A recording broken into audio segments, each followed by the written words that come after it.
Nasir, Realtor Daddy, once again, very hot topic. We cannot get enough of this topic. No loan, no home. And we have tested and tried this gentleman, and I have to ask him to find some time and get on the show. Mr. Geoff, how you doing, sir? I'm doing all right, man. Thank you for having me. I appreciate the opportunity, man. How you doing yourself, man? Doing fantastic, and I Appreciate it. want to invest in my abilities through this channel, get the word out to help some people. Right. So tell us who you are and where are you from and what do you do? So I'm a loan officer here at Fairway Home Mortgage, and I'm down here. My office, I'm here now. You may hear background noise while we're here in Sienna, but I actually live out in Katy. I'm from Pine Bluff, Arkansas, and I got down here by way of going to school. And, I was in some things that dealt with my major, and eventually I wanted to get out. I was doing nonprofit work, and I wanted to give myself a little more flexibility, have small children. I wanted to spend more time with them. And I knew I always wanted to get into real estate. So I jumped into the loan officer thing, been working on it, enjoying the challenges of growing and learning something new and trying to build a business out of nothing. And so, I mean, that's pretty much it, man. Just enjoying the challenge and the grind, figuring my way Right. through. And for the viewers around the world, you mean the Sienna plantation here in a general bigger picture, which is Oh, Houston, Houston. Texas. Yes. Houston, Texas. And you are licensed as a loan I'm nice officer, for the whole state of Texas. whole, So yeah. anyone that is looking for a loan in the entire state of Texas, you can Yeah. help them, right? I can help them and will help them. Yes, I will. That's right. And yeah, recently we you helped very very well in our deal. And so you do residential only or commercial, and give us a little bit of like few highlights or points on what kind of loans that you can help people with. Gotcha. So we do residential, and at Fairway, we have about 5,000 products. So we can do a multitude of things, but most people are looking for your standard conventional FHA loans. We do those. I love to work with first time home buyers. Those are, people who are looking to make the things that they've worked so hard for their whole lives typically, and it's them taking the next step and being a part of that. So one of the things we do also have is down payment assistance. It covers your whole down payment.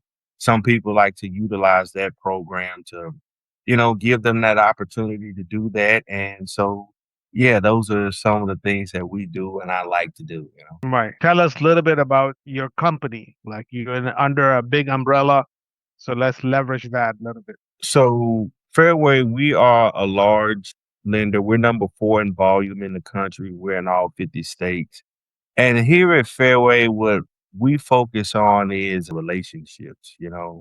So we want to always give the client, the buyer, the best experience possible. We want the realtor to have the best experience possible because we want to build relationships with all parties and actually keep the relationship between the client and the realtor, we want to keep that as going as great as possible as well. We don't want to infringe on that and have any kind of bad taste or bad blood anywhere there.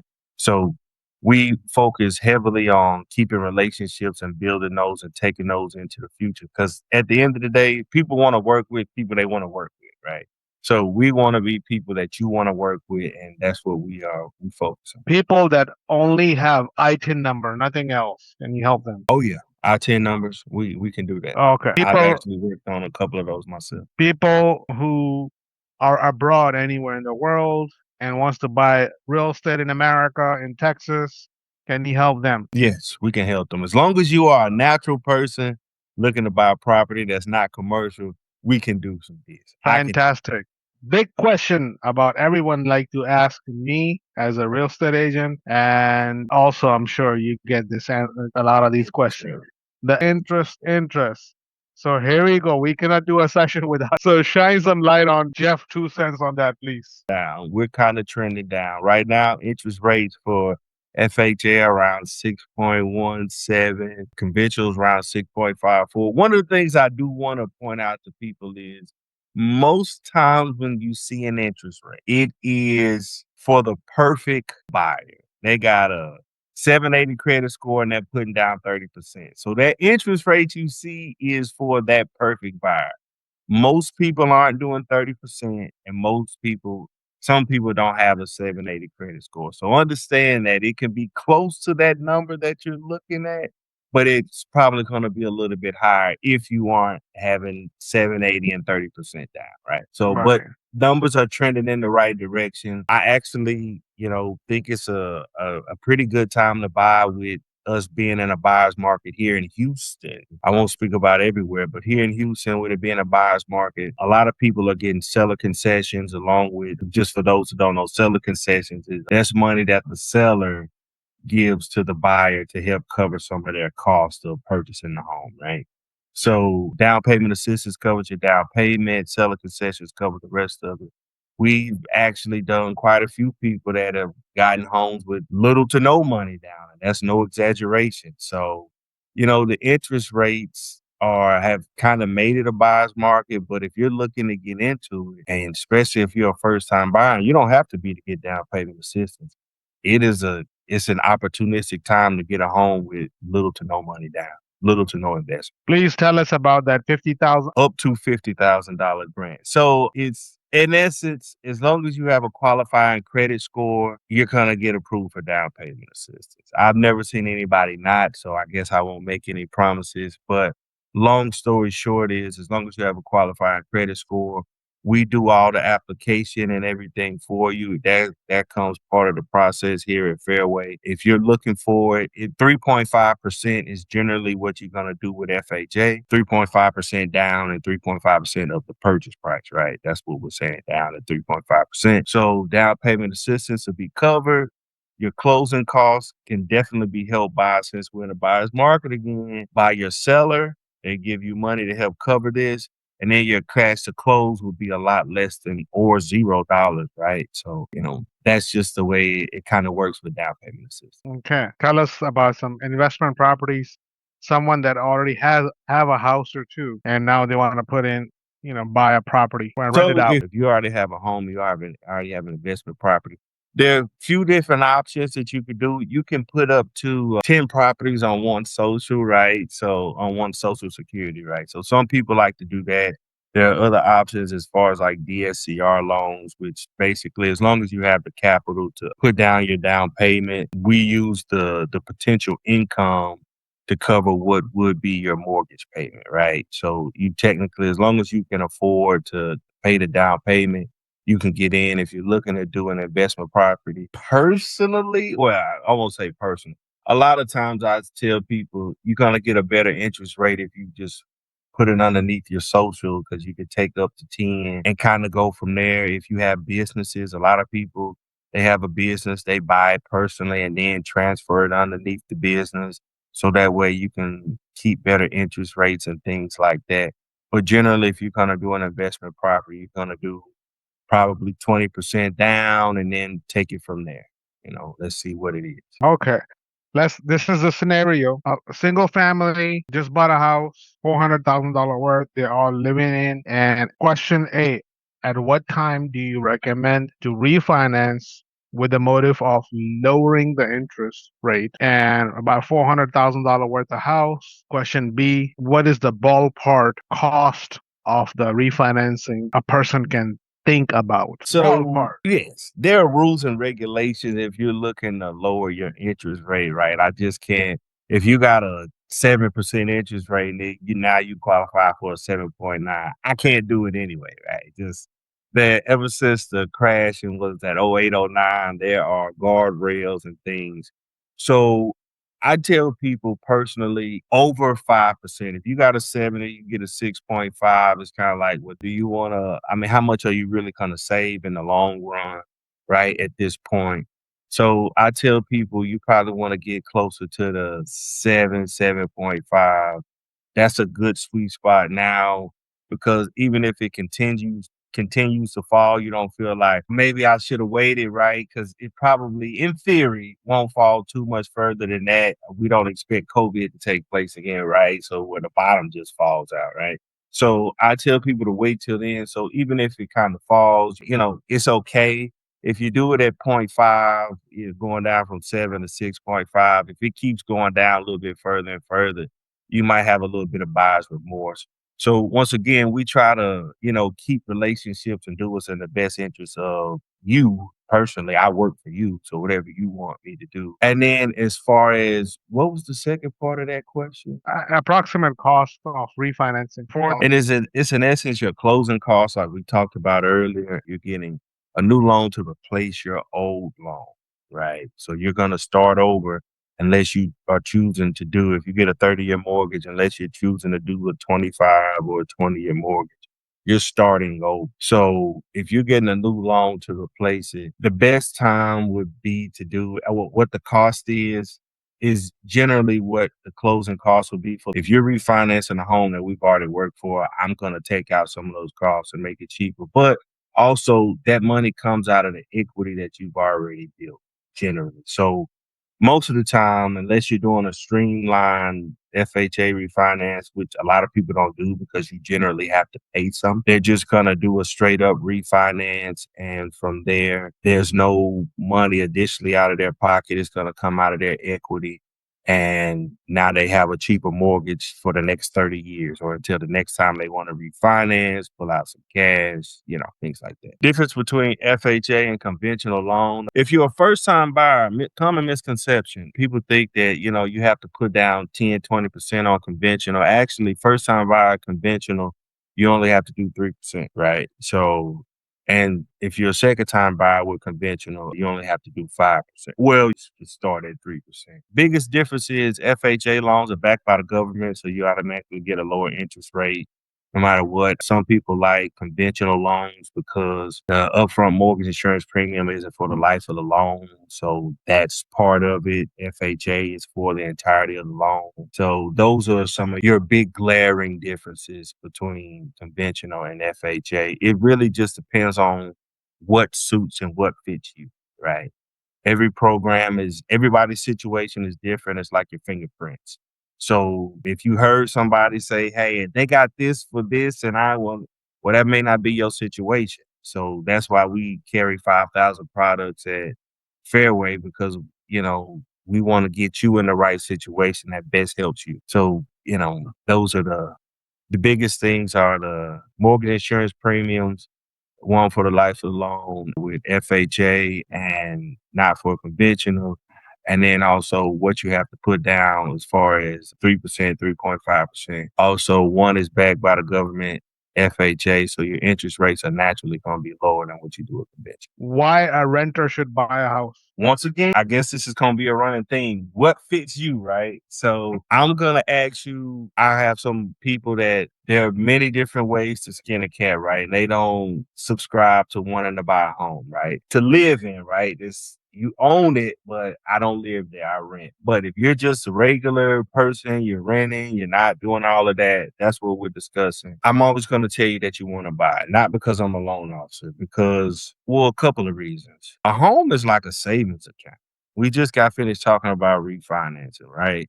So even if you live there for 10 years, a lot of people stay in their apartments, especially as they get older, 5, 7, 10 years, right? They'll rent a home for a long time.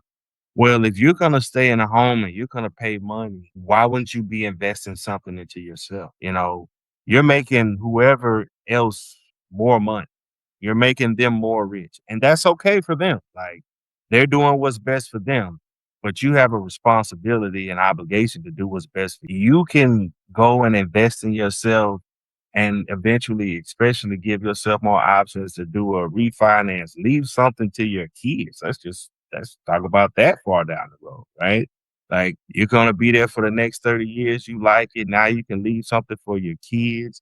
You can pull out some money to pay for their college education, whatever the case may be, right? It's just giving you more options and more flexibility as the years go on. Because if you're renting, if you haven't saved, if you don't have a 401k that you can go pull out of or whatever the case may be, then you got what you got. And just it's best for you in all likelihood. People who are thinking about buying a house, what's the first step? Contrary to popular belief, most people feel like if you're gonna buy a home, I need a realtor. No, you need to talk to a loan officer. You need to talk to me. And we need to go through where you truly are, where you sit from a financial situation as far as in reference to buying this home.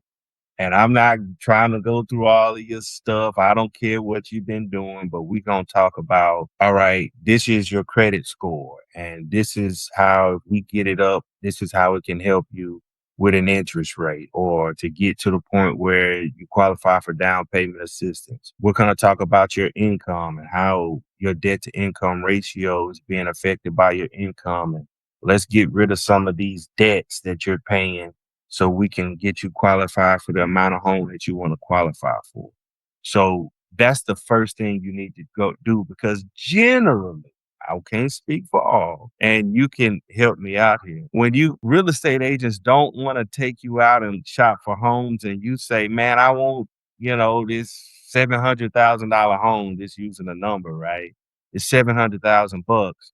And that's what you feel and you like it. And now, well, you don't have that much buying power in the market. Like, well, that's not a good place for you to be because now you got your heart set on this $700,000 home and that's not where you are. So it helps manage expectations for yourself. But more importantly, you know exactly what everything is as you go into it. So first thing you need to do is apply, find out what you need, tell you how to do it. I'm very transparent. You apply. We do soft pulls on your credit so it doesn't affect your credit. After that, you submit your income. So you're going to submit your pay stubs or your taxes, whether depending on if you're self-employed or whatever. And then we're going to do a 45-minute Zoom call, an hour Zoom call, and I'm going to share my screen. I'm going to show you what your income is and how I calculated your income and how all of this plays into what you actually can afford. We're going to go through the whole deal, and you're going to ask me a bunch of questions and you're going to have an aha moment and have an understanding. And then you get to go do the fun stuff because nobody likes to talk about the finances. It's boring. It's, womp. The fun stuff is going to go look out at the houses. So the first thing you need to do is get me out the way and then go hang out with Nasir. That's what you need to do. That's right. Yeah, financing, loan, sitting for the jury pick, deposition, and getting the teeth pulled. Yeah. They all say, yeah, no one wants to deal with it. So I understand. Okay.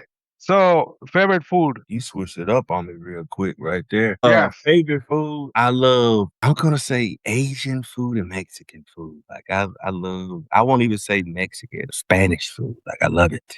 Like I love pupusas, tacos, all of that type of stuff. I love sushi and ramen and what they love it. Vacation you wish to go to? Vacation spot? I've always wanted to go to. Australia. Yeah, it's cool. Yeah. You been to Kind of like, Australia? no, I have not, but yeah. So it's kind of like Texas, hot and stuff like that. Very wide open. Yes. Yeah, What I want to keeps go you, to what keeps you motivated? family. My family, I have my children range between 8 and 3. So, like I said earlier, I wanted flexibility to be with them and also just have an opportunity to, have some flexibility and do more for them. So that's my motivation. How's the real estate market to you these days? Buyer's market. If you can get into it and you prepared, you, and now is the time to go.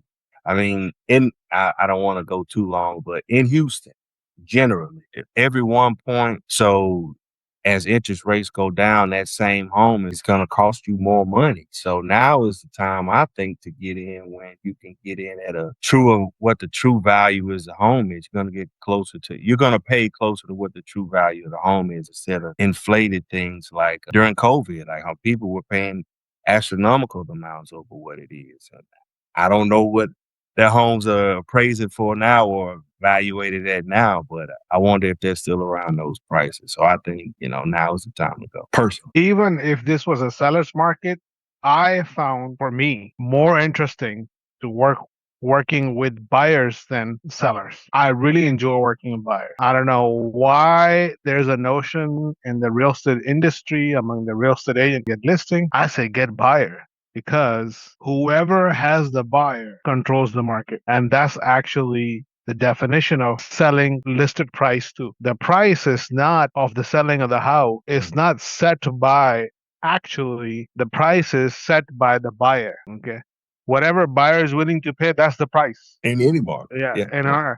And if I have a buyer in my hand, I can take that buyer and go around all Texas. But if I have a one listing house, I'm stuck with that house. I can't take around that house. Even if I was a Superman, I cannot push that house 1 centimeter. No. But the buyer, I can go door to door in an entire neighborhood, hey, and cookies and roses and wine and everything. Okay. So whoever controls the buyer, in my professional humble opinion, and I can debate that with anyone they want on a stage live. We deposit some money on escrow and I win the argument. Last question that I ask everybody, all my guests. We had like 45 plus guests. One question is generally, what is one advice that you would like to give all time advice to the whole humanity? What is that? Be honest and be honest with yourself.